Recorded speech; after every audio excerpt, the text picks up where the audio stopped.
사워도라는 말은 반죽이 시큼한 맛을 가지는 반죽이라는 그런 뜻이에요. 우리 아까 액종 발효시켰던 반죽을 우리 그 코끝에서 향기가 그냥 맡아봤을지 모르겠지만 시큼한 향기가 나오는 게 느껴졌었죠. 네. 그렇게 사워도를 만들어 가지고 반죽할 때 혼입해 가지고 썼을 때 이 반죽 호밀빵의 특징을 그대로 살리는데 호밀빵 자체가 약간 시큼한 맛을 띠는 그런 반죽이라고 보시면 되겠습니다. 자, 호밀 반죽은 우리가 빵 만들 때 강력분 80%, 70%인가요? 그 다음에 호밀분 30%를 썼잖아요.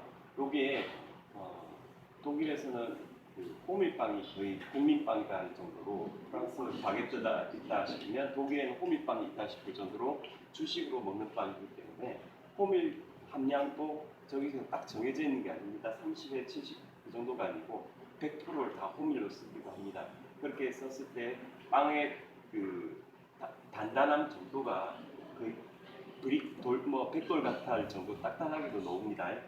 그런 반죽은 우리나라 사람들이 좀 딱히 입에 안 맞을 수도 있어요.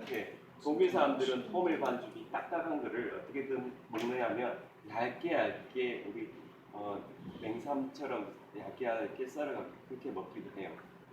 식감이 딱딱하면 딱딱할수록 좋아라고 하는 사람들이 많고 하기 때문에 호밀 거의 100%를 선호하는 그 호밀빵을 부르는 이름이 호밀을 라이 브레드라고도 많이 합니다. 라이 브레드? 라이 브레드.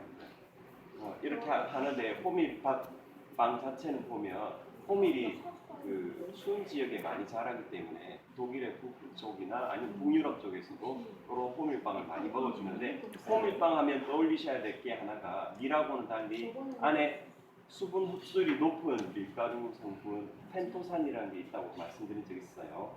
밀가루에서 수분을 제일 많이 흡수하는 성분은 손상전분이라는 게 있다고 했는데 손상전분만큼이나 수분 흡수율이 높은 그 펜토산 성분 때문에 물 조절량을 가끔씩 이제 허용 범위 내에서 늘렸다 줄였다 할 수가 있습니다. 오늘은 날씨가 습도가 높고 해가지고 물을 660이라고 적어놨죠. 근데 습도가 좀 낮고 좀 건조하지 않은 건조한 날이다 싶으면 물을 좀 더 넣어주기도 합니다. 왜? 얘가 물을 좀 많이 흡수하는 성분을 가진 펜토산 때문에 그렇기 때문에 허용 범위는 660에서 한 670, 80 정도까지도 넣을 수가 있는 제품인데 오늘 660 정도의 수분을 흡수한다고 생각하고 넣었고요. 또 손으로 다루기에도 아마 660 정도, 저 정도의 퍼센테이지의 반죽을 썼을 때 여러분이 작업성이 좀 좋을 거예요. 왜냐하면 반죽이 수분을 많이 땡기기 때문에 나중에 작업해 보시면 손에 많이 달라붙는 걸 느낄 수 있는 그런 반죽이기 때문에 시험장 가서도 아마 660 정도로 하셔가지고 반죽을 하시면 될 겁니다. 물론 거기서도 레시피를 받아나 보면 660에서 뭐 680 정도에서 사용수를 써라 하고 나올 겁니다. 그리고 날씨가 이제 점점 추워지니까 날씨가 추워진다 그러면 25도를 만들려면 물을 조금 미지근하게 쓸 필요도 있어요. 지금 우리가 반죽하실 때 물의 사용수, 그러니까 반죽에 사용해야 될 물의 온도는 굉장히 민감하게 작용하기 때문에 항상 실온이 어떤 정도의 그 실온을 가지는가 그거를 잘 참작을 해가지고 반죽할 때 물을 쓰시기 바랍니다. 반죽하실 때 오늘 물을 완전히 냉수로만 썼다. 그러면 그 냉수의 물 온도도 한번 재보십시오. 대략 7도, 8도 정도가 나오는 물이었을 텐데 그 상태의 물이 반죽이 돌아가면서 마찰열을 받아들이겠죠. 그리고 밀가루가 가지고 있던 열도 같이 받아들이면서 반죽 온도가 상승할 겁니다. 그래서 25도 정도가 적당하나 허용 범위 안에서는 27, 8도도 상관없다고 했었어요. 그 상태가 됐으면 발효 시간 정도도 자기가 알아서 조절을 좀 해줘야 돼. 시험장에서는 이게 25도를 해야 되는데 만약 높아졌다 그래가지고 한 28, 9도가 나왔다 그러면 발효실에 넣으실 때요.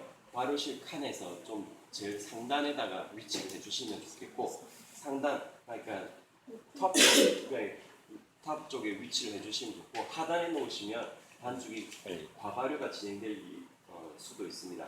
발효실 온도가 위아래가 어느 정도 틀린 이유는 항상 밑에서 가열돼 가지고 순환되는 원리이기 때문에 아래쪽에는 먼저 1차적으로 더 따뜻하게 데워지니까 착착착착 꼽혀 있는 칸에서 자기가 위에 놔주면은 만약에 반죽 온도가 올라간 거를 시간상으로 거의 50분을 하신다 해도 그렇게 과발효가 진행이 안 될 거라는 걸 알아두시면 좋겠고요.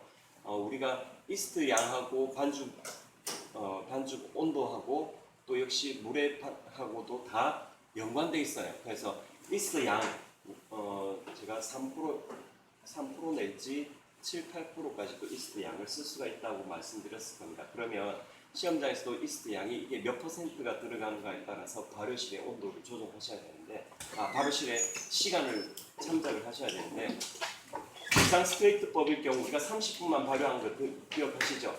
30분 정도를 발효시키는 이유는 비상 스트레이트법은 이스트 양이 2배로 들어갔어요. 그리고 반죽도 30도를 올려가지고 만들었기 때문에 30분 정도로 짧게 하시는 거고, 그 이외의 빵들은 거의가 3% 내지 4%를 쓸 거고 발효 시간도 40분 내지 50분을 쓸 겁니다. 그런데 발효실에 넣어보면 내가 발효실에 넣어야지 하고 넣는 순간 다른 사람들도 다 같이 반죽을 넣는 건 아니에요. 사람들이 저마다 다 반죽 발효를 시키기 위해서 열고 닫고를 많이 진행시킵니다. 그러면 그거를 감안을 하세요. 제가 반죽을 따뜻한 반죽을 만들었는데 필요 이상으로 반죽 온도가 좀 올라갔다 싶으면 위쪽에 위치하면 좋다고 말씀드린 것도 하나 참조하시고, 또 여러분이 여러 사람들이 열고 닫고를 진행시킨다 싶으면 발효실의 온도가 좀 떨어질 걸 예상한다 싶으면 그것도 10분가량 반죽 발효 시간을 더 늘려 잡아줄 필요도 있어요. 그래서 30분 정도 해야 된다 싶으면은 40분이나 35분 정도 해주시면 됩니다. 자, 반죽은 여러 가지 요인으로 걔가 일어나니까 그것도 잘 기억해 주시기 바라요. 오늘 같은 제품에 대해서 제가 폴딩을 하고 또 30분을 더 가지는 시간 가지고 있잖아요. 시험장에서도 이런 폴딩하는 시간을 가질 수 있는 제품이 있으면 좋으나 그런 시간을 가질 제품은 없습니다. 오늘 폴딩 해난 반죽은 단지 액종 발효법일 때, 실온 발효 중일 때만 쓰이는 거고요. 시험장에서는 이런 제품을 만들 때 폴딩할 일은 없습니다. 스트레이트법을 다 진행하고, 아까 폴딩 해보신 그 방법은 그냥 시험장에서는 그대로 적용 안 하시는 거죠.